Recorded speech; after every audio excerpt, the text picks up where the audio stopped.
పొద్దున్న 5 గంటలకంతా ఆవు పేడతో నాగరత్నమ్మ ఈ విధంగా అలికి పెట్టారు.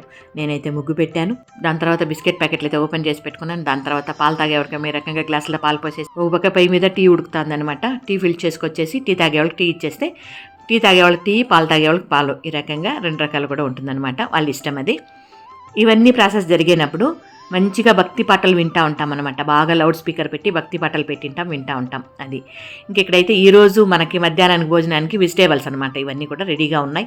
ఏవి కావాలంటే అవి వాడుకోవచ్చు. ఇవి ఇంకా టీ తాగేశారు, పాలు తాగేశారు, బిస్కెట్ తినేశారు కదా, వాకింగ్ వచ్చేసారు అందరూ. ఇప్పుడైతే అందరూ ఒక చోట ఉండరు, ఒక్కొరు ఒక చోట ఉంటారనమాట. కొంతమంది ఇక్కడ, కొంతమంది అక్కడ, కొంతమంది ఎక్కడో, అట్లా ఆ రకంగా వాళ్ళు ఇష్టపూర్వకంగా ఏదైతే మనం 1 ఎకరాకి బౌండరీ వేసుకున్నాం కదండి, అందులోపులోనే ఈ రకంగా కూర్చునే వాళ్ళు చెట్ల కింద కూర్చోవడము, చిన్న చిన్న పనులు చేసుకోవడము, ఆ రకంగా అందరూ కూడా బయట ఉంటారనమాట.